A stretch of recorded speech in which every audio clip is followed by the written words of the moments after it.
E as estatinas, remédios usados para baixar os níveis de colesterol, foram ligadas a um risco de causar diabetes tipo 2, problemas cognitivos e dores musculares também. O alerta foi feito pela agência que regula fármacos e alimentos nos Estados Unidos. A doutora Jaqueline Chouzissa, cardiologista do Instituto do Coração, o INCOR, do Hospital das Clínicas aqui de São Paulo, da Faculdade de Medicina da USP, Universidade de São Paulo, está aqui para conversar comigo sobre isso. Que susto, né? Tudo bem? Tudo bem, Jaqueline? Como vai, doutora?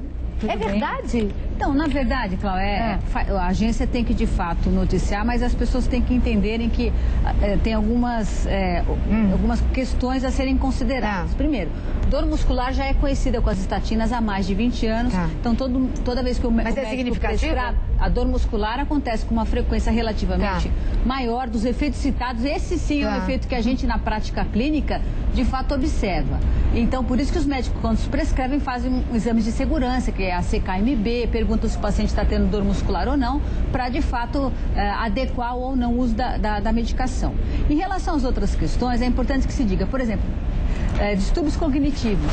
Foi um alerta somente, por quê? Porque a doença cognitiva, que é o mal de Alzheimer, isso que eu ia falar. Mal de Alzheimer, por exemplo, é um distúrbio cognitivo. As pessoas vão perdendo a memória com o passar do tempo. É uma das características do mal de Alzheimer, por exemplo. E dos outros distúrbios cognitivos, como um derrame cerebral, microinfartos cerebrais. Então, hoje a gente sabe que as mesmas doenças que levam o risco de infarto são as que também levam o risco dos distúrbios cognitivos.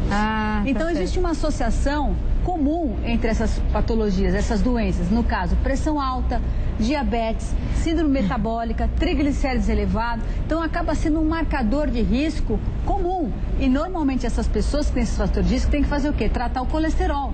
Porque se você não trata, a chance de você ter um derrame cerebral e de você ter um infarto é muito maior.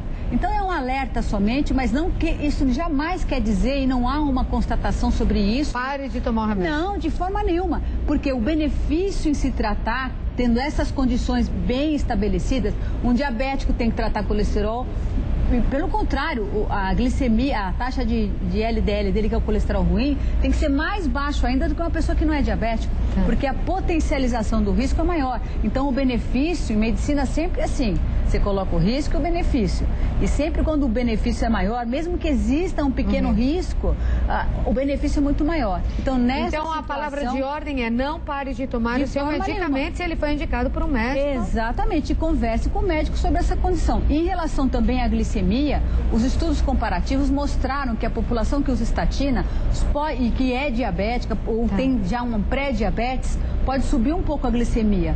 Por outro lado, o benefício da redução do colesterol é muito maior, a redução de risco de infarto nessa população. E derrame cerebral é muito maior que a pequeno aumento de glicemia observado. Isso acontece também com outros medicamentos. Por exemplo, para hipertensão, a gente sabe que tem um remédio que chama um diurético e um beta-bloqueador, que é muito importante as pessoas com vários riscos cardíacos usarem. Só que pode subir um pouco, alterar um pouco a taxa de glicemia. Mas é aquela história, o benefício compensa. Exatamente. Sempre, né? Tem um e-mail aqui, um outro assunto, mas é importante demais, porque eu conheci um jovem que, tomando esse medicamento de forma exagerada, acabou partindo muito cedo. Então, eu fiquei preocupada aqui com a Célia.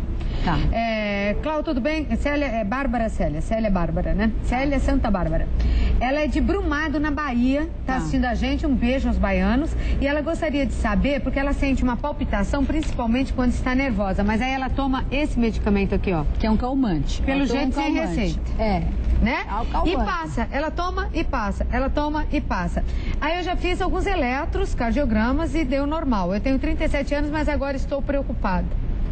Pode fazer isso que ela está fazendo? Então, eu não sei quem receitou para ela, com certeza vai ter que voltar no médico dela. O que ela está usando para passar a palpitação é um calmante. Eu não sei se ela foi avaliada e o médico disse que o que ela estava sentindo, a palpitação, era de fundo emocional e fez essa recomendação. Mas é um medicamento, é um calmante, é da classe do que a gente chama de benzodiazepínicos. Muito utilizado, as pessoas usam como se fosse um passeio no parque. Não é assim, é uma classe terapêutica importante de ser utilizada, mas sempre por curto espaço de tempo. É um medicamento controlado, a prescrição disso é controlada. Provavelmente ela passa no médico para conseguir a medicação. Mas ela talvez tenha que avaliar porque com que tanta frequência ela vem utilizando, porque não é para essa finalidade de ser usado rotineiramente. É eventualmente. Tá. Então, cabe aqui ela voltar no médico e conversar com ele para mudar a estratégia terapêutica. Porque remédio cura, mas também mata, né, doutora? Então, com certeza, a medicação, ela tem essas duas possibilidades. A gente quer só que faça o bem, né? Então tem que tomar só quando o médico manda. Voltando ao nosso assunto de hoje, eu só quis fazer um parênteses para atender a Bárbara lá da Bahia.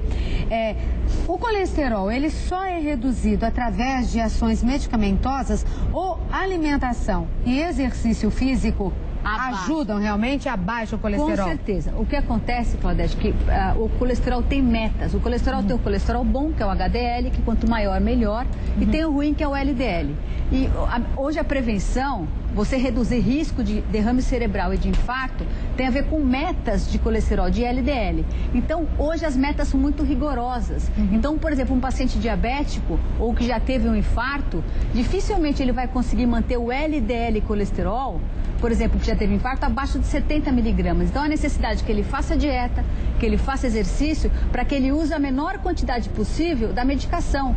Mas é praticamente impossível ele manter as taxas de LDL que estão dentro da meta, para que de fato ele previna um novo infarto, sem uso da medicação. Então, o objetivo, existem metas e se pode tolerar, por exemplo, depende do histórico do paciente. Um fumante, o LDL tem que estar baixo. Um diabético, o LDL tem que estar baixo. Então, o paciente sem fator de risco, você tolera um LDL até 130. Então, você consegue manter 130 fazendo uma dieta, exercício físico, tendo uma alimentação e hábitos saudáveis. Converse com seu médico e faça o exame do seu colesterol para ele avaliar saber qual a melhor meta para aquele paciente em função E se for o caso de usar as estatinas também, só foi um alerta. Obrigada, Jaqueline. Que pena, né? Foi tão curtinho também, achei. Obrigada, viu? Eu também vou reclamar. Obrigada. Doutora E agora que chegaram os e-mails, que pena. Doutora Jaqueline Chouzissa, médica cardiologista do INCOR, Instituto do Coração, do Hospital das Clínicas, né, lá da Faculdade da Universidade de São Paulo, participando do programa. Um beijo, Jaqueline. Obrigada, Cláudia. Beijão. Obrigada.